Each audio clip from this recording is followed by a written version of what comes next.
Exodus 31. Bezalel and Oholiab.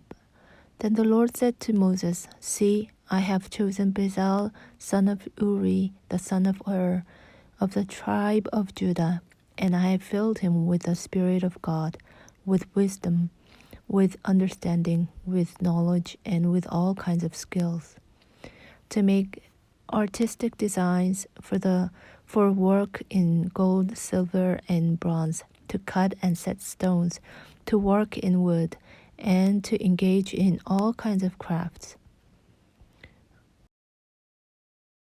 I have appointed Oholiab, son of Ahisamach, of the tribe of Dan, to help him.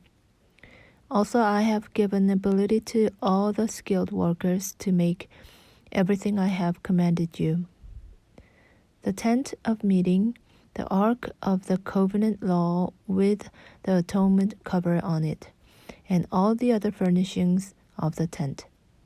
The table and its articles, the pure gold lampstand and all its accessories, the altar of incense, the altar of burnt offering and all its utensils, the basin with its stand, and also the woven garments, both the sacred garments for Aaron the priest and the garments for his sons when they serve as priests, and the anointing oil and fragrant incense for the holy place. They are to make them just as I commanded you. The Sabbath. Then the Lord said to Moses, Say to the Israelites, You must observe my Sabbath. This will be a sign between me and you for the generations to come, so you may know that I am the Lord who makes you holy. Observe the Sabbath because it is holy to you. Anyone who desecrates it is to be put to death. Those who do any work on that day must be cut off from their people.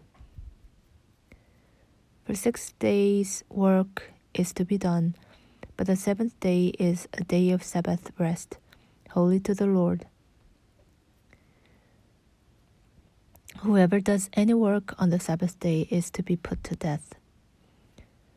The Israelites are to observe the Sabbath, celebrating it for the generations to come as a lasting covenant. It will be a sign between me and the Israelites forever. For in 6 days the Lord made the heavens and the earth, and on the seventh day he rested and was refreshed. When the Lord finished speaking to Moses on Mount Sinai, he gave him the 2 tablets of the covenant law, the tablets of stone inscribed by the finger of God. Exodus 32. The golden calf. When the people saw that Moses was so long in coming down from the mountain, they gathered around Aaron and said, Come, make us gods who will go before us. As for this fellow Moses, who brought us up out of Egypt, you don't know what has happened to him. Aaron answered them, Take off the gold earrings that your wives, your sons, and your daughters are wearing, and bring them to me. So all the people took off their earrings and brought them to Aaron. He took what they handed him and made it into an idol cast in the shape of a calf, fashioning it with a tool. Then they said, These are your gods, Israel, who brought you up out of Egypt. When Aaron saw this, he built an altar in front of the calf and announced, Tomorrow there will be a festival to the Lord. So the next day, the people rose early and sacrificed burnt offerings and presented fellowship offerings. Afterward, they sat down to eat and drink and got up to indulge in revelry. Then the Lord said to Moses, "Go down, because your people, whom you brought up out of Egypt, have become corrupt. They have been quick to turn away from what I commanded them, and have made themselves an idol cast in the shape of a calf. They have bowed down to it and sacrificed to it, and have said, 'These are your gods, Israel, who brought you up out of Egypt.' I have seen these people," the Lord said to Moses, "and they are a stiff-necked people. Now leave me alone so that my anger may burn against them, and that I may destroy them. Then I will make you into a great nation." But Moses sought the favor of the Lord his God.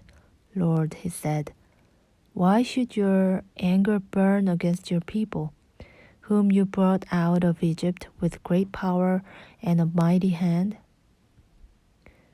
Why should the Egyptians say, 'It was with evil intent that he brought them out, to kill them in the mountains, and to wipe them off the face of the earth'? Turn from your fierce anger, relent, and do not bring disaster on your people. Remember your servants Abraham, Isaac, and Israel, to whom you swore by your own self. I will make your descendants as numerous as the stars in the sky, and I will give your descendants all this land I promised them, and it will be their inheritance forever." Then the Lord relented and did not bring on his people the disaster he had threatened. Moses turned and went down the mountain with the 2 tablets of the covenant law in his hands. They were inscribed on both sides, front and back. The tablets were the work of God. The writing was the writing of God, engraved on the tablets. When Joshua heard the noise of the people shouting, he said to Moses, "There is the sound of war in the camp." Moses replied, "It is not the sound of victory. It is not the sound of defeat. It is the sound of singing that I hear." When Moses approached the camp and saw the calf and the dancing, his anger burned, and he threw the tablets out of his hands, breaking them to pieces at the foot of the mountain. And he took the calf the people had made and burned it in the fire. Then he grounded it to powder, scattered it on the water, and made the Israelites drink it. He said to Aaron, "What did these people do to you, that you led them into such great sin? "Do not be angry, my lord," Aaron answered. "You know how prone these people are to evil. They said to me, 'Make us gods who will go before us.' As for this fellow Moses, who brought us up out of Egypt, we don't know what has happened to him." So I told them, "Whoever has any gold jewelry, take it off." Then they gave me the gold, and I threw it into the fire, and out came this calf. Moses saw that the people were running wild, and that Aaron had let them get out of control, and so become a laughingstock to their enemies. So he stood at the entrance to the camp and said, "Whoever is for the Lord, come to me." And all the Levites rallied to him. Then he said to them, "What the Lord, the God of Israel, says, each man strap a sword to his side, go back and forth through the camp from one end to the other, each killing his brother in front friend and neighbor. The Levites did as Moses commanded, and that day about 3,000 of the people died. Then Moses said, "You have been set apart to the Lord today, for you were against your own sons and brothers, and he has blessed you this day." The next day Moses said to the people, "You have committed a great sin, but now I will go up to the Lord. Perhaps I can make atonement for your sin." So Moses went back to the Lord and said, "Oh, what a great sin these people have committed. They have made themselves gods of gold. But now, please forgive their sin. But if not, then blot me out of the book you have written." The Lord replied to Moses, "Whoever has sinned against me, I will blot out of my book. Now go, lead the people to the place I spoke of, and my angel will go before you. However, when the time comes for me to punish, I will punish them for their sin." And the Lord struck the people with a plague because of what they did with the calf Aaron had made. Exodus 33. Then the Lord said to Moses, "Leave this place, you and the people you brought up out of Egypt, and go up to the land I promised on oath to Abraham, Isaac, and Jacob, saying, I will give it to your descendants. I will send an angel before you and drive out the Canaanites, Amorites, Hittites, Perizzites, Hivites, and Jebusites. Go up to the land flowing with milk and honey, but I will not go with you because you are a stiff-necked people, and I might destroy you on the way." When the people heard these distressing words, they began to mourn, and no one put on any ornaments. For the Lord had said to Moses, "Tell the Israelites, you are a stiff-necked people. If I were to go with you even for a moment, I might destroy you. Now take off your ornaments, and I will decide what to do with you." So the Israelites stripped off their ornaments at Mount Horeb. The tent of meeting. Now Moses used to take a tent and pitch it outside the camp, some distance away, calling it the tent of meeting. Anyone inquiring of the Lord would go to the tent of meeting outside the camp. And whenever 발랐어요. 왜 여기?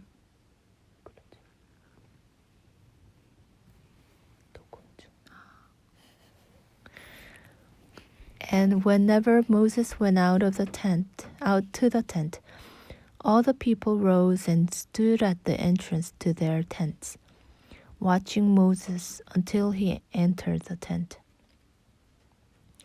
As Moses went into the tent, the pillar of cloud would come down and stay at the entrance, while the Lord spoke with Moses.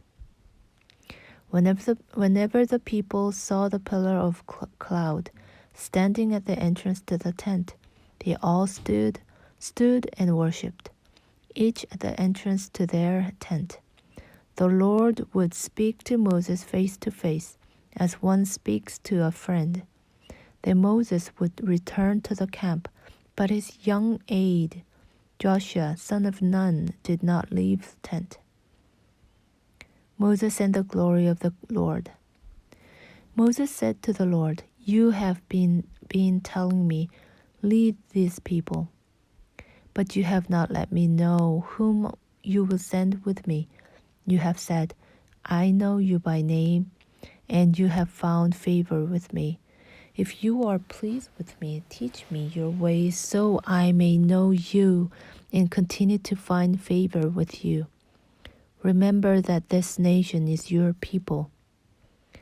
The Lord replied, My presence will go with you, and I will give you rest. Then Moses said to him, If your presence does not go with us, do not send us up from here. How will anyone know that you are pleased with me and with your people unless you go with us? What else will distinguish me and your people from all the other people on the face of the earth? And the Lord said to Moses, I will do the very thing you have asked, because I am pleased with you, and I know you by name. And the Lord said to Moses, I will do the very thing you have asked, because I am pleased with you, and I know you by name. Then Moses said, Now show me your glory. And the Lord said, I will cause all my goodness to pass in front of you, and I will proclaim my name, the Lord, in your presence. I will have mercy on whom I will have mercy, and I will have compassion on whom I will have compassion. But, he said, you cannot see my face, for no one may see me and live. Then the Lord said, There is a place near me where you may stand on a rock.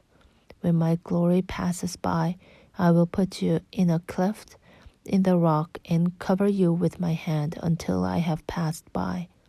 Then I will remove my hand, and you will see my back, but my face must not be seen.